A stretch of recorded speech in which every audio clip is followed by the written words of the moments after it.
merci beaucoup, mon Josela, que mon Dieu te bénisse. Merci pour cette grâce de Dieu qui repose sur toi. Alors nous bénissons le Seigneur pour cette grâce. Ah, Jésus-Christ est le même hier, aujourd'hui et éternellement. Il ne change pas. Notre Dieu est le Tout-Puissant. Notre Dieu est celui-là qui fait des choses. La Bible dit qu'il fait des choses à merveille. Il fait des choses à merveille. C'est pas qu'il fait une chose, mais des choses à merveille. Dans ta vie et dans ma vie.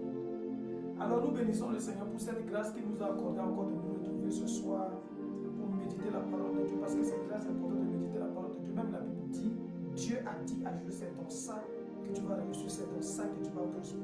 C'est dans ça que tu vas impacter, c'est dans ça que tu vas rentrer dans ta destinée. C'est dans ça que tu vas prendre possession de tout ce qui t'appartient. C'est la parole. C'est pourquoi Dieu nous a accordé cette grâce. Ce n'est pas un acquis, mais c'est une grâce. Si nous sommes là, vous voyez beaucoup viennent sur Facebook pour parler de leur propre vie. Ils viennent sur Facebook peut-être pour parler de la politique. Ils viennent sur Facebook pour dire ce qu'ils veulent. Peut-être avoir des vues pour avoir de l'argent. Mais nous, on est là à cause de Jésus. Nous, on est là à cause de celui qui nous a sauvés. Nous, on est là à cause de celui qui a donné sa vie pour nous libérer. À cause de celui qui a donné sa vie pour nous délivrer de la mort. Parce qu'on était condamnés à aller en enfer. Mais Jésus-Christ est venu, il nous a sauvés. Il était parti en enfer pour nous libérer. Aujourd'hui, sans plus tarder, on va méditer la parole de Dieu. Aujourd'hui, c'est dans le livre de Marc 10. Parce qu'aujourd'hui, c'est Marc 10. Alors, Dieu nous a mis à cœur une parole. Mais nous ne voulons pas garder cette parole pour nous. Nous voulons partager cette parole.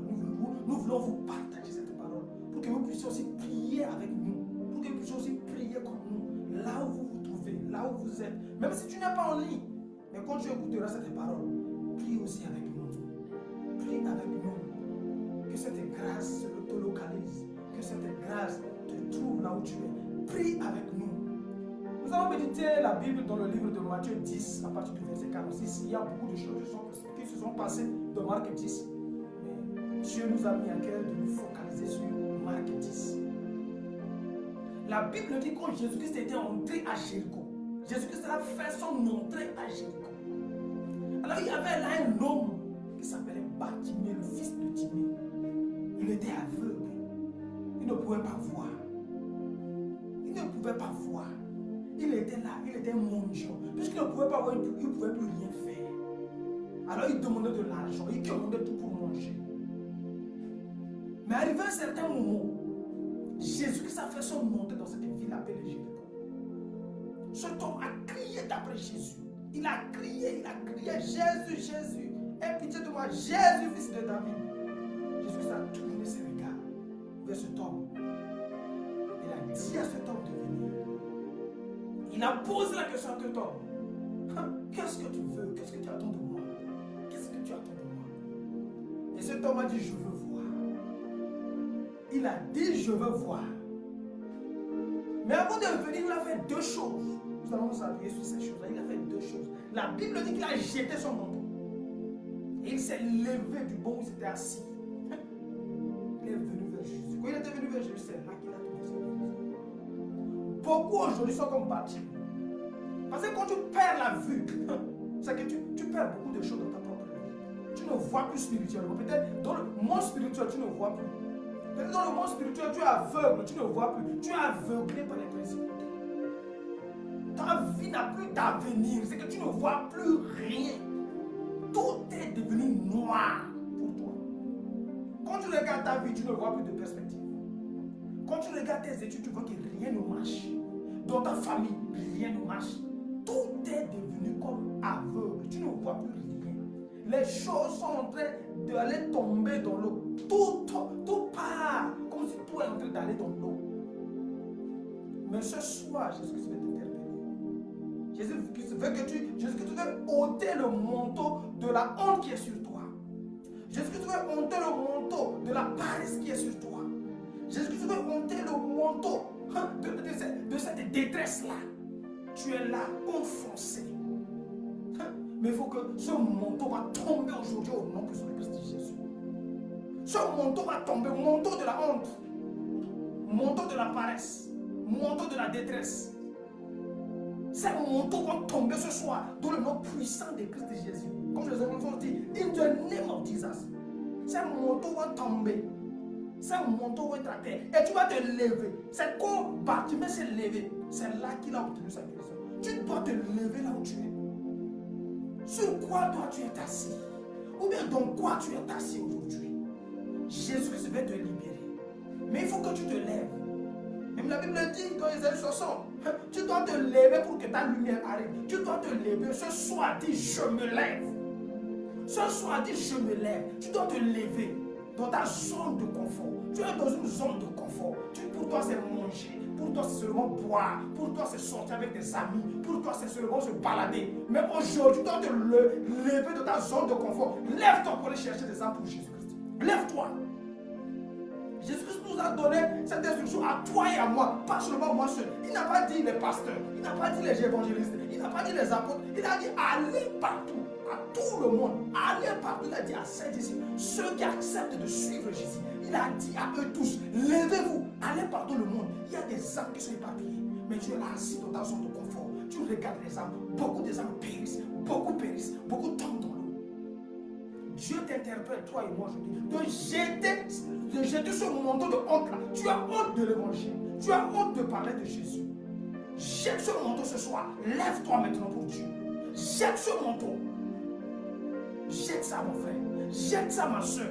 Tu dois te lever. Ce soir, on va prier. C'est comme Bartimée s'est levé. Bartimée qui était dans la paresse, dans les ténèbres. Il ne voyait plus rien. Même si aujourd'hui tu ne vois plus rien. Tu vois, ta vie, rien ne va. Les gens disent que c'est fini pour cette fille-là. Ah, c'est fini pour cet homme-là. C'est fini. Il ne va plus rien faire. Il a perdu tout le monde. Tout est noir. Les gens disent que tu vois à gauche, il n'y a personne. Les gens commencent par te fouiller. Ceux qui étaient avec toi, ils commencent par te fouiller. Quand tu regardes à gauche, il n'y a personne. À droite, il n'y a personne. Derrière toi, personne. Devant toi, il n'y a personne. Mais regarde en haut vers celui qui t'a créé. Il a une destinée pour toi. C'est pourquoi il va envoyer ce soir pour te dire qu'il a une destinée pour toi. Il veut te libérer, il veut te sauver. Comme il a délivré Bartimée. Comme il a libéré Bartimée. Ce soir, il veut te libérer. Il va libérer notre pays, la Centrafrique. Jésus est capable. Rien ne lui est impossible. Rien ne lui est impossible. Si tu crois avec toi, si tu crois avec moi, si tu crois comme je le crois, nous allons prier le Seigneur ce soir. Dans quoi tu t'es assis? Dans quoi tu te trouves actuellement? Dans quelle situation? Tu es assis sur quel banc de honte? Jette ce manteau et lève-toi. Jette ce manteau de paresse et lève-toi. Toi et moi, nous allons prier. Bartimée a crié. Tu dois crier. Dis Seigneur, au secours. Au secours de mon incrédulité. Au secours de ma paresse. Au secours de... Seigneur, viens au secours. Dis Seigneur, au secours. Comme Bartimée a crié. Le cri ici, c'est des prières. Tu dois faire des prières à Dieu. Tu as peut-être des problèmes. Tu as peut-être des soucis. Mais tu prends ton temps seulement à critiquer. Tu prends ton temps seulement à te lamenter. Ce n'est pas ce que Dieu nous demande. Dieu nous a dit de ne pas nous lamenter.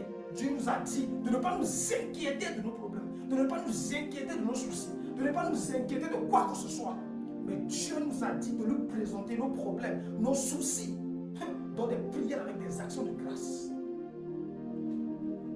Dans quelle situation tu te trouves actuellement, ma soeur, mon frère? Toi qui me suis. Ou bien si tu es en ligne, si tu n'es pas en ligne, ou bien si après tu vas écouter ce message, Dieu te parle à toi et à moi ce soir. Je ne vais pas beaucoup parler, nous allons prier le Seigneur. C'est une grâce. C'est d'abord une grâce. Et nous allons remercier le Seigneur. Je ne sais pas si maman Chancela a quelque chose à ajouter aussi sur cette parole par rapport à l'histoire de Bartimée. Nous allons prier le Seigneur. Toi et moi, nous allons d'abord remercier le Seigneur pour cette grâce qu'il nous a accordée. Ça, c'est une grâce. Si nous sommes en vie, d'abord, c'est une grâce très importante. La Bible dit dans Ecclésiaste 8:8, c'est très simple à retenir. Je ne suis pas maître de mon souffle de vie. Dis-le-toi. Toi aussi, tu n'es pas maître de ton souffle de vie pour pouvoir le tenir. Tu n'as aucun pouvoir sur le jour de la mort. Même moi, je n'ai aucun pouvoir. Nous n'avons pas de pouvoir. Même ceux qui sont méchants, ceux qui pensent qu'ils ont le pouvoir, ils n'ont pas le pouvoir. Personne n'a le pouvoir sur la mort. Toi et moi, nous allons remercier le Seigneur. Nous allons remercier le Seigneur ce soir pour cette grâce, pour ce privilège qu'il nous a accordé d'abord d'être en vie, pour ce privilège qu'il a accordé à toi et à moi. Remercions le Seigneur maintenant. Shabra yakaba sandaraba kobra yakaba sandaraba. Shebra yekebe sandaraba kora yamaka sandaraba. Shebra yekebe sandaraba. Orayama Sandaraba, Shebre Yekebe Sandaraba, Cobra Yakaba Sandaraba. Orayama Sandaraba, Shebre Yekebe Sandaraba, Cobra Yoskobo Sandaraba, Shebre Yekebe Sandaraba. Braya Kaba Sandaraba, Shebre Yekebe Sandaraba, Cobra Yoskobo Sandaraba. Seigneur, merci pour cette grâce. Merci pour ce privilège que tu nous as accordé. Oui, Seigneur, merci pour le souffle de vie, la santé, la paix, la victoire. Si nous sommes encore là en vie, Seigneur, c'est une grâce. Nous ne sommes pas meilleurs que ceux qui sont morts. Nous ne sommes pas meilleurs que ceux qui sont déjà partis. Nous ne sommes pas meilleurs que ceux qui peut-être souffrent dans des lits de chauffité. Ils ne peuvent pas marcher, ils ne peuvent pas se tenir debout. Nous ne sommes pas meilleurs que